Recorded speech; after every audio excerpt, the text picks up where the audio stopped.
All right, folks, we need to talk about Solana. And now I know what most of you are probably saying, Solana's crap. Well, this video ain't for you. I'm paying attention to Solana for a very specific reason. I believe I have found their next major market. And I don't even think Solana sees it yet. But they've already put the pieces in place. In this video, we're going to cover a few different things as well. We got some numbers to look at. This is a report from Nansing that is quite interesting. It talks about how Solana has, in essence, recovered both from a fundamental and technical standpoint, recovered from the FTX situation and all of the other drama that they've gone through. And then these numbers here. Investment products see largest week of inflows since March of last year. So Solana is in a completely different place than it was 12 months ago. And as you may know, the FTX, we can see it here, FTX trial is going on. And my thinking is, well, once it's all over, there's nothing stopping Solana. All right. And when I show you the connection, all right, when I show you the connection to the market, that once they tap into it, oh, it's off to the races. All right, it is off to the races. But let's start with this one here. How Solana is thriving despite FTX Alameda induced challenges. This is going to give us both the good and the bad. All right. Now, as far as the bad goes, there was a piece of information that I didn't even know about in relation to the trial that they're going to get into as well. So Nansen analysts recently published a report diving deep into the Solana ecosystem, exploring on-chain data, network developments, and other findings. As per the findings, amidst challenges like network halts, FTX Alameda, the Solana blockchain shows significant resilience and continuous improvements. It's good to hear, achieving a 100% uptime year to date. So if I had some wood near me, I would knock on it, but so far, over the last 12 months, we have not had any downtime across any application. All right. And that's saying a lot. That is saying a lot. Now, one thing that stood out to me, these are the positives here from the report, is the state compression reduced the cost of NFT minting by more than 2,000x. For comparison, Solana NFTs used to cost about 250 grand. Now you can mint the same number of NFTs, a million, the cost of minting a million NFTs for $113. So if you only wanted to mint 1,000 NFTs, talking about less than $1, all right, that's gonna be important. Now, for another comparison, and I love what Nansen did here, excuse me. Compare Solana with minting a million NFTs on Ethereum or Polygon, which can cost over 33 million or 32,000 on Polygon. That's you see that right there. That's going to be significant when it comes to this next stage in the market, guys. I'm trying to tell you, we are reaching a contraction phase in crypto where all of the crappy products are getting filtered out. The crappier versions of crypto are getting filtered out, not just because of what FTX did to us, not just because of what Terra Luna did, but it's because of the natural progression of this industry, of the technology itself. As technology evolves, all of it's like a survival of the fittest, pretty much. And these type of numbers in the long run are going to be the differentiator between the products that make it and the products that don't. Now, I'm not saying Ethereum, its time is short. No, Ethereum ain't going nowhere anytime soon. But in a competitive discussion, Polygon needs to figure out a way to make things cheaper, or Solana is going to start breezing past them. Right now, here's another feature that I really like. Liquid staking on Solana is also expanding. They said this is led by Marinade Finance, Lido Finance, and Jitso Soul, and was prominently emphasized in the discussion. Despite the substantial growth in Solana's liquid staking protocols, the report acknowledges that there is still significant potential for further expansion, as only 3% of staked Solana is currently allocated. So here's an example of how, if they increase the amount of Solana being staked on the network, that price will go crazy. I remember 2019, 2020, Cardano was less than 20 cents. We go into the bull run. One thing that kept Cardano's price the strongest in the bull cycle was that everyone was staking it. You could stake it everywhere, even on your commercial mainstream exchanges. We're not just talking about DeFi platforms or staking within the protocol. Coinbase was allowing staking. Abra, Binance, everyone was allowing staking. And I found it interesting that even though Coinbase cracked down on their staking here in the United States, you can still get rewards for Solana if you got Coinbase One. So that's interesting. Something else.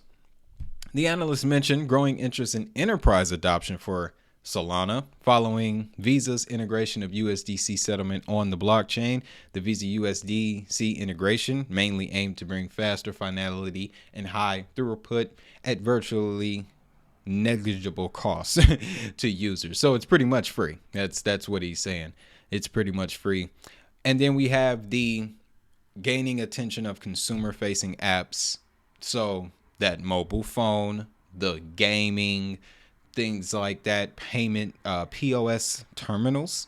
I hear that's just a rumor. I can't confirm that, but if that's coming, now, yes, not all is bright and sunny though. Not all is bright and sunny, and it's mainly due to FTX and Alameda. And I did not know this. So after the report noted that there are still challenges, including the uncertainty of FTX Alameda's Solana holdings. Negative news on these holdings will be a temporary barrier to the growth of Solana. About 71.8 million or 17% of Solana's circulating supply, 13% of its total supply, is locked on FTX. And I'm going to go ahead and assume, and there's another 9.1 million belonging to Alameda. I'm going to go ahead and assume that this trial is going to address that. So with what just broke out over the weekend in the Middle East, I have a feeling we are about to enter a bear. The price is about to go down again. Market's about to go south. All right. While this trial is going on and they make a decision, okay, somewhere it's got to go somewhere. It's probably going to get dumped back into the market, which means there's going to be heavy sell pressure on Solana. Right now we're sitting at about $20. So by the end of all of this madness, we could be getting in at about 8, maybe 7. That would be absolutely insane. So that's looking at it from the chain side, the technical side, and a little bit of the politics. But we also saw, even through all of that, inflows highest since they've been in the last 12 months. Digital asset investment products at asset managers such as CoinShares, Grayscale, 21 Shares, Bitwise, and ProShares recorded inflows for the second consecutive week, the most since July, adding 78 million, led by Solana and Bitcoin. Solana investment products returned their largest inflows since last year, adding 24 million. Solana is continuing to assert itself as the altcoin of choice. Yes, that was the narrative for Solana in the beginning. During the early bull run, it wasn't a competitor to Ethereum. It was the next version of Ethereum. That was the narrative. That's how people were talking about it. And to me, that's significant. And I think it's going to come back around again when we get into this next bull phase. And I believe it's a lot sooner than we think. This crash is going to come, and it's probably going to be messy over the next 2 months, next 3 months. But 2024 has to be it. It has to be it. That's where I'm putting all my money at, guys. But Solana funds have recorded inflows in 28 weeks this year, with just 4 weeks of outflows in 2023. So obviously money coming in is always positive. Money going out is never a good sign. again, I think that highlights a change in attitude around Solana, especially as people realize that the connection with Sam Bankman and FTX is not as much of a detriment as what the media may put out there. You know what I'm saying? Now I want to show you though what I have really been focusing on when it comes to Solana as far as their utility, right? This is an interesting concept, and there's a blog post on Solana's website discussing this as well, but I like reading from the Block CO. It's a great publication. You should probably check it out. But Solana has DPIN projects. Now, DPIN stands for Decentralized Physical Infrastructure Network. To simplify it, it is the payment layer for the gig economy. That's what we're aiming towards. So your play to earn apps, your move to earn apps, that's the smallest version of it. Imagine if Walmart gave you the ability to earn coins for shopping, we're buying certain items. As a matter of fact, if you're in Michigan, Myers does that exact same thing. Okay? What we're going to have in the future is much like it is now. Myers is slick. I just realized this. But these imperks transfer to whichever location you're at. That's a form of decentralized infrastructure, ladies and gentlemen. Now, let's switch it over to what this is going to look like. Uber. Okay? Uber had to set up a payment system to pay its drivers. Solana is providing the payment system so that another Uber can then come over to Solana and it already has a payment system.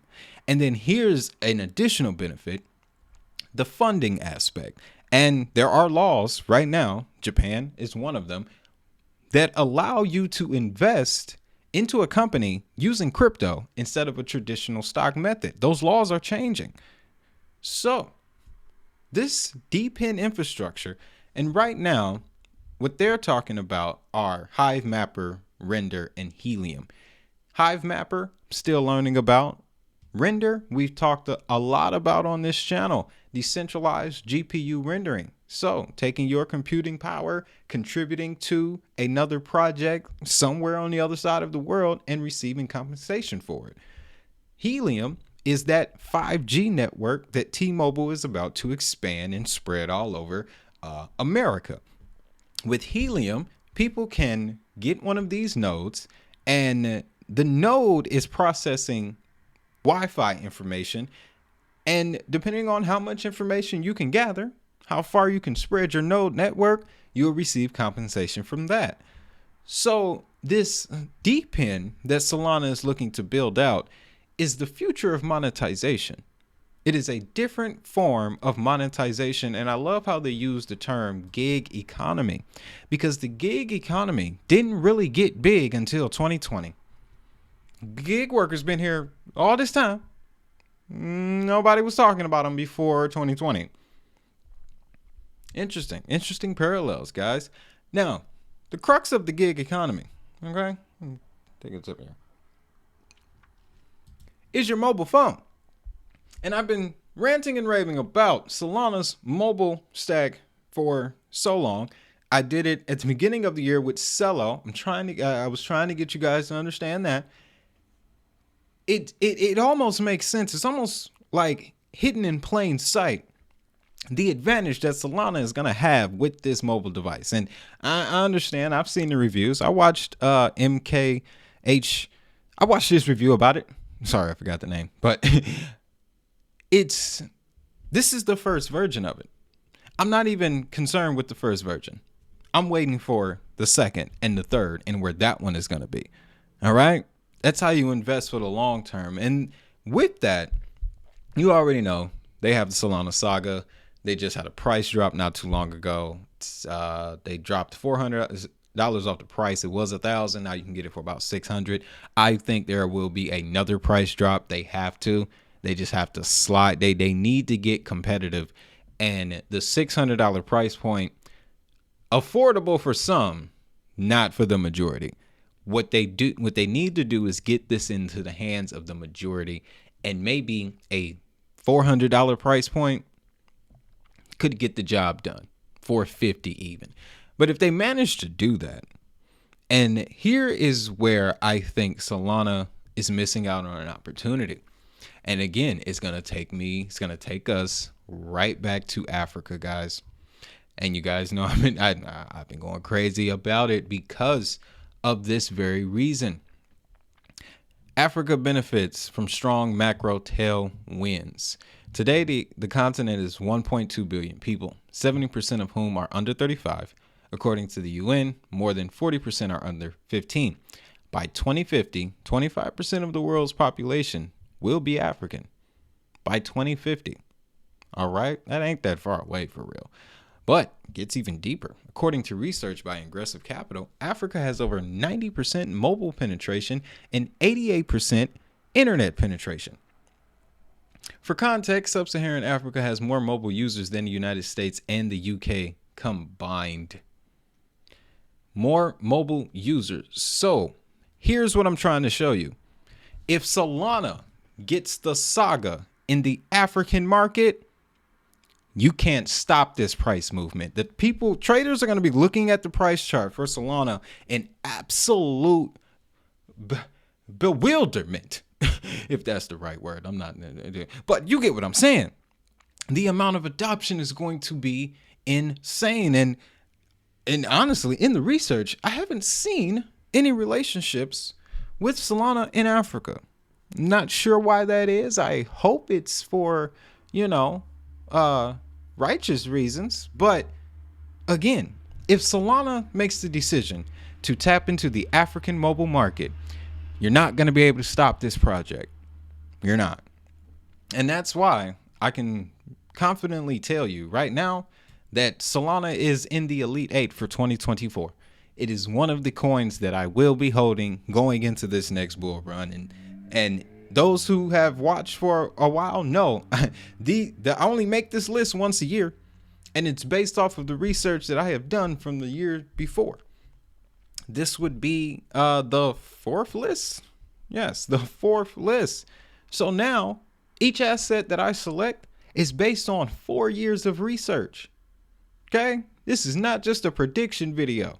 I'm telling you how I'm about to move over the next 12 to 24 months. So if you want to be down with the committee, feel free to rock with me. But that's all I got for this one.